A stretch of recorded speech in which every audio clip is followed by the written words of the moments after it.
1 साल और 3 माह का था जब उसके फादर, मेरी शादी को सिर्फ 2 साल हुए थे तो हम जुदा हो गए थे। मैं सफाई करती थी एक स्कूल की, आया थी, वॉशरूम धोती थी और इसके मुझे प्राउड फील करती हूँ। जब आपने पढ़ना स्टार्ट किया तो कितनी एज थी आपकी? मैं उस टाइम की तकरीबन 22 साल। मैट्रिक किया होता तो मुझे जॉब मिल जाती। लोगों ने मुझे कनाडा तक के ख्वाब दिखा के घर में मुझे कोई पढ़ने नहीं देता था। अस्सलाम वालेकुम नाजरीन, मैं हूं आपका होस्ट कमर शहजाद और आप देख रहे हैं बाखबर दुनिया न्यूज। नाजरीन, आज मेरे साथ एक शख्सियत ऐसी आपको स्क्रीन में नजर आ रही है जो कि बड़ी स्ट्रांग, पूरे पाकिस्तान में मशहूर, पूरे पाकिस्तान में जाकर वो स्टोरियां करती हैं। उज़मा स्ट्रांग कितनी स्ट्रांग है, आए उनसे आपकी मुलाकात करवाता हूँ। अस्सलाम वालेकुम मैम, कैसे हैं आप? जी वालेकुम सलाम, अल्हम्दुलिल्लाह। आप सुनाएं। उज़मा स्ट्रांग ये क्या चीज है? स्ट्रॉन्ग उज़मा। स्ट्रॉन्ग उज़मा? जी, स्ट्रॉन्ग तो अल्लाह ताला की जात है। जी जी बिल्कुल। मैं तो कुछ भी नहीं हूँ, लेकिन मेरे बेटे को लगता है कि मैं स्ट्रॉन्ग उसकी माँ हूँ, तो उसने मेरा नाम रख दिया स्ट्रॉन्ग उज़मा, और स्ट्रॉन्ग उज़मा ही चैनल का नाम रख दिया। वैसे मेरा नाम उज़मा है और चैनल का नाम स्ट्रॉन्ग उज़मा, तो मेरा नाम फिर स्ट्रॉन्ग उज़मा ही पड़ गया, क्योंकि मैंने अपनी जिंदगी में जो स्ट्रगल किए हर बंदा करता है, तो उस स्ट्रगल को मद्देनजर रखते हुए मेरे बेटे ने जो है वो मेरा नाम स्ट्रॉन्ग उज़मा रखा है। क्योंकि वो सिर्फ 2 साल का था जब 1 साल और 3 माह का था जब उसके फादर, मेरी शादी को सिर्फ 2 साल हुए थे तो हम जुदा हो गए थे। वो छोड़ के मैं चले गए थे। उस बच्चे ने उस 1 साल और 3 माह की उम्र से मुझे देखना स्टार्ट किया और उसने चीज़ों को ऑब्जर्व करना शुरू किया। और अब माशाल्लाह से वो इस टाइम उसकी एज जो है वो 18 साल है। तो वो इतना बड़ा पुट्टी स्ट्रॉन्ग बन गया, बल्कि मैं कहती हूँ कि मुझे लोगों को इंट्रोड्यूस करवाने वाला, और आज जो मैं आपके साथ खड़ी, इसके पीछे जो है मेरे बेटे का हाथ। हर कामयाब मर्द के पीछे एक औरत का हाथ हो, जी बिल्कुल ऐसे जी आप होता है। जानते हैं। लेकिन मेरी कामयाबी के पीछे मेरे बेटे का हाथ। उज़मा ये कैसे हो सकता है कि शादी होती है, शोहर छोड़ जाता है, फिर भी बंदा स्ट्रांग, औरत स्ट्रांग होती है, ये किस तरह मुमकिन है? हर औरत ये आपको, और आप औरत को मैसेज दें ये आप किस तरह स्ट्रांग हो, क्या वो भी स्ट्रांग हो सकती है इस तरह? बिल्कुल, क्यों नहीं। देखें जी, मेरी शादी हुई थी, और शादी जो है ना, ये बेटी जो होती है इसके मुकद्दर की गारंटी नहीं दी जाती। जी बिल्कुल ऐसे। ठीक है, तो आप अपनी बेटियों को पहले तो स्किल सिखाएं, उनको एजुकेशन दी गई। मेरे पास एजुकेशन नहीं थी, आई वाज ब्लैंक, मैं बिल्कुल पढ़ी लिखी नहीं थी। और मेरी शादी हो गई, और शादी जब हुई तो हस्बैंड जो है वो छोड़ के चले गए। बस उनको हम पसंद नहीं थे, हम गरीब थे, वो कहते थे शक्ल नहीं अच्छी, ये वो, तो वो हमें छोड़ तो के, शादी किस तरह हो गई फिर? बस किसी ने रिश्ता करवा दिया, शादी हो गई। और मेरे उनके साथ 2 साल और 3 माह गुजरे। मेरा बेटा 1 साल 3 माह का था जब वो छोड़ के गए। आपके शोहर क्या करते थे? वो ये साइन बोर्ड नहीं होते इनके, वो कोई काम करते थे इनका, और वो पढ़े लिखे थे। एमए इंग्लिश उन्होंने कर रखा था, एमए जो इकोनॉमिक्स थे, एलएलबी भी थे, अच्छा। और हाफिज़े कुरान भी थे, और मैथ भी वो अंडर 16 17 18 19 खेले हुए थे। यानी कि इतने बड़े पढ़े लिखे शख्स ने मेरे जैसे बंदे को, गरीब बंदे को धोखा दिया। और धोखा भी ऐसे हुआ, ये कुरान तो बड़े ईमानदार होते हैं, और ये किस तरह हो गया है? तो वो चले गए। तो उसके बाद मेरे वालिदैन और मैं, और मेरे साथ एक बच्चा, 4 छोटे बहन भाई, हम एक पार्क में थे। हमने कहा कि हम क्या करें, पार्क के अंदर बैठे हुए हैं, ना कोई ऊपर छत है और ना नीचे जमीन है, हमारे पास कुछ भी नहीं है, सब कुछ वो बेच के फ्रॉड कर गए। तो मेरी जो सबसे पहली जॉब थी उनके जाने के बाद, वो एक स्वीपर की थी। अच्छा। जी, आई वाज स्वीपर। मैं एक स्कूल के अंदर स्वीपर। आपका बेटा पैदा होने के बाद आपने जॉब स्टार्ट की? जी जी, मेरा मिला 1 साल 3 माह का था जब वो हमें छोड़ के गए हैं। उसके बाद फिर मैंने जॉब स्टार्ट की, और मेरी पहली जॉब उनके जाने के बाद जो थी वो स्निपर दी। मैं सफाई करती थी एक स्कूल की, आया थी, वॉशरूम धोती थी, और इसके मुझे प्राउड फील करती हूँ।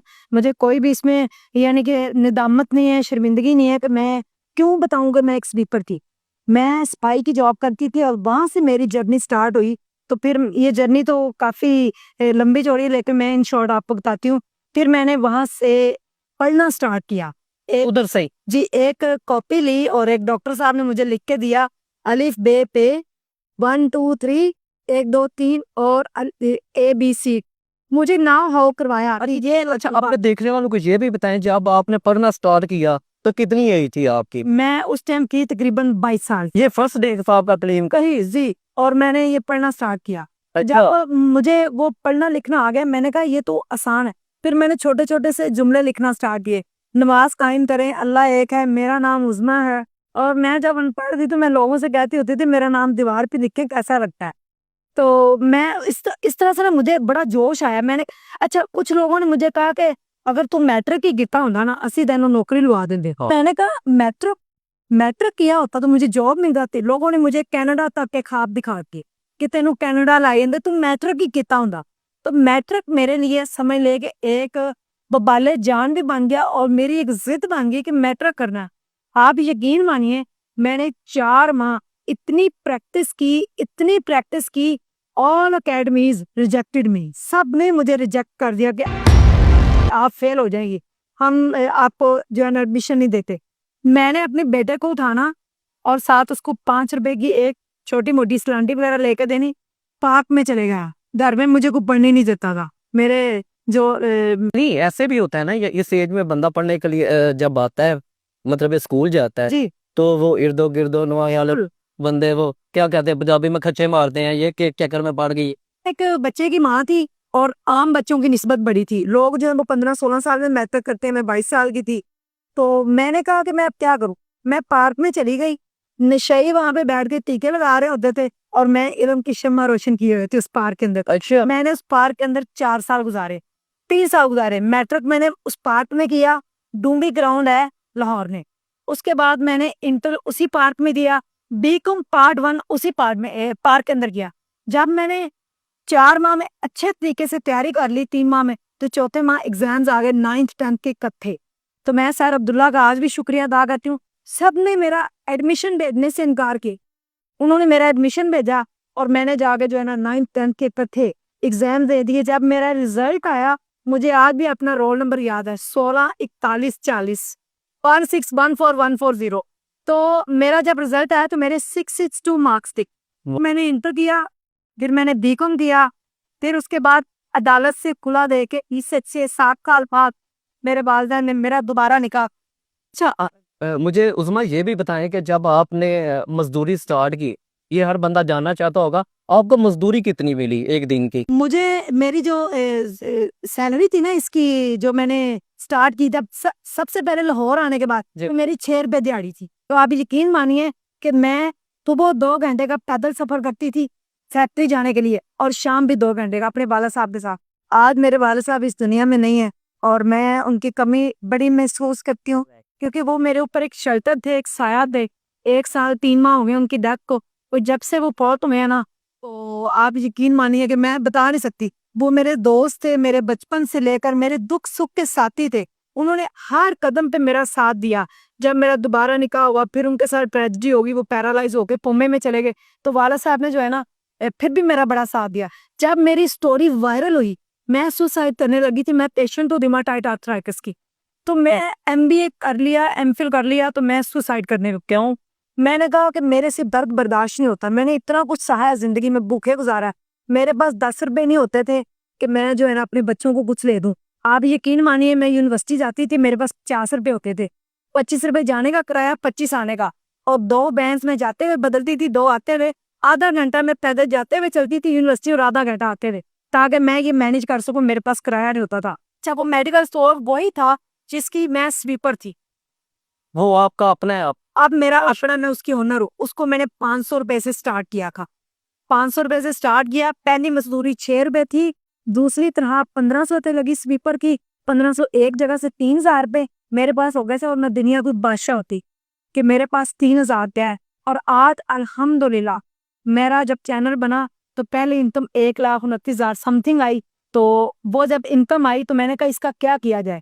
हमने 5 सिलाई मशीनें लेके कमरे में रखी, लड़कियों को सिलाई सिखाना स्टार्ट है। आज मेरे पास 4 सिलाई स्कूल हैं, जिनकी मैं जो है टीचरों को सैलरी खुद देती हूँ। 1000 प्लस खवातीन अब तक सिलाई सीख के जा चुकी हैं, उनको मैंने हुनरमंद बना दिया है। फिर मैंने एक वाटर फिल्टर प्लांट लगाया तो उनके शरीर से आगे बहावा में, और उसके बाद मैंने एक लीवर ट्रांसप्लांट कराया। मैंने 28 लोगों को घर बना के दिए, लोगों को राशन। आज भी मेरे पास अपना घर नहीं है, गाड़ी नहीं है, कुछ नहीं है, तो मैं वो बना रही हूँ हॉस्पिटल। और मेरी जिंदगी की ये ख्वाहिश भी है कि वो हॉस्पिटल जल्द अज जल्द कंप्लीट हो जाए। उसके लिए आपने 1 रुपया भी देना है, क्योंकि मेरी पूरे पाकिस्तान ये डॉलर हम भी देंगे, हमारी टीम भी देगी। 1 रुपए की कंपेन है। तो अब्बू की कमी बड़ी फील होती है। मैं उससे कितना प्यार था? मैं कहती हूँ कि अबू कब याद आते हैं? किसने कब याद आए? 1 साल 3 माह में कोई ऐसा दिन नहीं मेरे बालक को मैंने याद ना किया हो। जिस दिन मेरे अब्बू का इस दुनिया में लास्ट दिन था ना, तो मैं अपने अब्बू के पास गई। मैंने कहा आप ठीक हैं हॉस्पिटल में? तो कहते जी। तो मैंने कहा पानी पीना है? मेरे अब्बू ने आपके पानी का बूट मेरे हक से पिया 10:15 बजे। उसके बाद उनको ले गए डॉक्टर साहब और उनका कोई ऑपरेट था मांगा तो वो करने लगे। क्या कॉम्प्लिकेशन हुई मुझे नहीं पता। तो जब मेरे अब्बू को आईसीयू में ले जाया गया तो मेरा भाई गया तो उनके आखिरी अल्फाज थे उस्मान बुला। एक अब्बू के आखिरी अल्फाज उस्मान बुलाओ। जब भी मैं कहीं स्टोरी करने जाती आउट ऑफ सिटी कहीं भी जाती कि मेरे कहते उस्मान फोन करके पूछो कितने आपको फोन लेकर उनके वाले साहब ने वापस नहीं आना और ना मुझे उनकी वो शफकत वो मोहब्बत ना उनकी दुआएं मुझे मिलने। तो इस दुनिया में अगर मुझे किसी चीज़ की कमी फील हो तो मेरे भाभी में। तो जब जिस दिन वो गए थे मुझे नहीं पता तो मैं अपने अब्बू को मेरे भाई कहते अब्बू को ना लेने जाना हॉस्पिटल। तो मैं हॉस्पिटल गई अपने अब्बू को लेने के लिए। तो मैं वार्ड में भागी आ रही तो मेरे कजन ने मुझे पकड़ लिया। इन्हें तेरे अब्बू उधर में मैंने देखा तो मेरे अब्बू एम्बुलेंस में थे। को लम्हा मेरे लिए बड़ा मुश्किल था कि मैं आगे गाड़ी में थी और मेरे अब्बू के पीछे एम्बुलेंस आ रही थी। अब भी जब कोई एम्बुलेंस गुजरती है तो मेरा जिस्म कांपना शुरू हो जाता है और मैं कब्र पे जाती हूँ और मैं जाके बातें करती हूँ ढेरों बातें करती हूँ लेकिन अब मुझे जवाब नहीं आता। कितना अरसा हो गया अब्बू को फोन? मेरे अब्बू को फौत हुए 1 साल 3 माह हो गए और जब मैं कब्र पे जाके बैठ के बातें करती हूँ तो उसके बाद फिर उनका रिप्लाई मुझे ख्वाब में आता। फिर मुझे ख्वाब में आते हैं फिर आगे मुझे कहते हैं और मैं आर्थराइटिस की पेशेंट हूँ तो मुझे ख्वाब में आगे उन्होंने दवाइयाँ लिखते दी हैं। कहते पेंसिल पढ़ मैं तेको दवाइयाँ दसा ऐ खाई तू ठीक हो जाएगी। तो इस जिंदगी की कहानी तो बड़ी तल्ख है मैंने आपको बताई है। तो जिंदगी जो है ना वो बड़ी मुश्किल है खेल तमाशे का नाम नहीं है। जिंदगी एक तल्ख हकीकत है। ये दुनिया है ये आपको खा जाएगी। अच्छा, अस्पताल बनाने का इरादा कैसे लिया आपने? मैंने मुझे कॉल आई इंग्लैंड से कि मैं ईदी को ये प्लॉट देना चाहती थी। आप मुझे ईदी की तरह लगती। मैंने कहा मैं उनकी पाँव के खाक के बराबर भी गई। बहुत बड़ा नाम है पिंक को बहुत बड़ा हमारे पाकिस्तान का ऐसा। तो कहते आपको मैं प्लॉट गिफ्ट देना चाहती। मैंने कहा मैंने क्या बन कहते जो मर्जी करे। फिर मैंने सबसे मुशावरत दी तो ऐसी जगह पे हॉस्पिटल बन रहा है जहाँ पे 50 गाँव टच करते हैं और जचकी के दौरान मैं दम तोड़ जा रैपर टू लाहौर किया जा कि मेरा बनाने का मकसद यही है एक किया दे रेफर टू स्ट्रॉन्ग उस्मान अस्पताल लाइए सब बात हो मेरी स्ट्रांग है, वैसे पक्की बात है आप स्ट्रांग है। पता क्या है, अल्लाह ताला ने आपको बड़ी हिम्मत और ताकत दी है। बहुत शुक्रिया। तो आपने स्टोरी सुनी स्ट्रांग उज़मा की, जो कि पूरे पाकिस्तान करिया करिया घूम के भी किस हालत में किन दिनों में जी रही हैं। सिर्फ अवाम की खिदमत, लेडीज की खिदमत, माशरे की खिदमत, बल्कि पूरे पाकिस्तान की खिदमत कर रही हैं। इसी के साथ मुझे और मेरी पूरी टीम को इजाज़त दें। अल्लाह ने के बाद।